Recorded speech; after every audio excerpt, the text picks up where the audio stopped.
অন্য স্বরাষ্ট্রমন্ত্রীকে আপনি এতভাবে গিয়ে জোরে কথা বলতে পারতেন? পারেন না। আপনারও নিয়ন্ত্রিত ছিলেন, আপনারও কিন্তু এত কথা বলতে পারতেন না, কারণ আপনারা দুইজন প্রতিনিধি চলে আসছেন।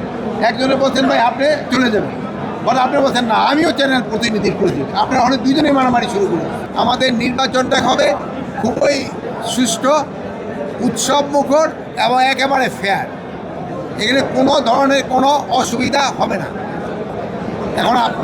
এখন এই ব্যাপারে সবার সাথে সবার একটা সহযোগিতা রয়ে গেছে।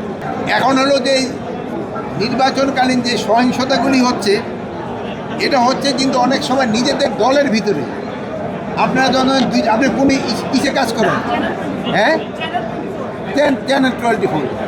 চ্যানেল 24 থেকে আমরা তো বলছি যে একজন প্রতিনিধি আসবে, কারণ আপনারা দুইজন প্রতিনিধি চলে আসছেন। একজনে বলছেন ভাই আপনি চলে যাবেন, বলে আপনি বলছেন না আমিও চ্যানেল প্রতিনিধির প্রয়োজন। আপনারা অনেক দুইজনেই মারামারি শুরু করুন।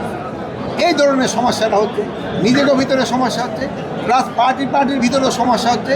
এইগুলি ক্ষেত্রে আপনারা একটু সবাই একটু জনসচেতনতা বাড়াবেন, যে এত জনসচেতনতা বাড়াবেন, ওইটার কমে। আর ইলেকশনকালীন সময়ে পরিস্থিতি যেন পুরাটা শান্ত থাকে, এই জন্য যত ধরনের ব্যবস্থা নেওয়ার আমরা নিচ্ছি।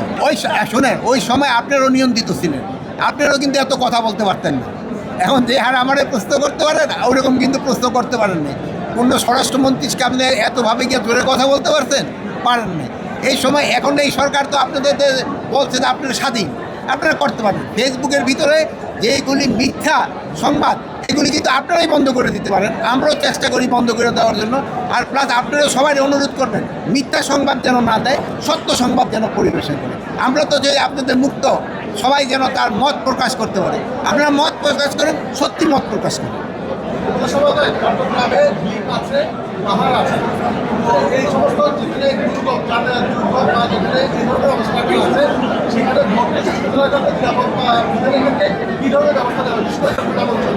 যেহেতু এই চট্টগ্রাম ডিভিশনটা একটা এলাকা যেখানে সমুদ্র আছে, পাহাড়ও আছে, সমতল ভূমি আছে, এই জন্য কিন্তু আমরা এখানে সব ধরনের ফোর্সেরই ব্যবস্থা করা হয়েছে।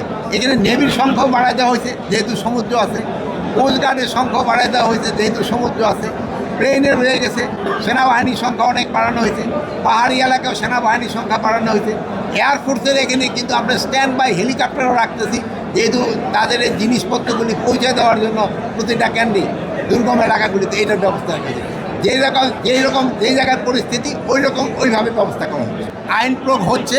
আপনারা দেখছেন যে ইলেকশন কমিশন অলরেডি বলছে কত টাকা পর্যন্ত তারা ফাইন করছে। প্রায় কিন্তু এরা বেশ কিছু টাকা পায় প্রতিদিনেই, কিন্তু এটা কিন্তু হচ্ছে না, আপনি একটুখানি এটা কিন্তু হচ্ছে না এখন দুই একটাতে শোনেন, দুই একটাতে ছোটোখাটো জিনিস হচ্ছে না তা না, বাট প্রতিকারও হচ্ছে।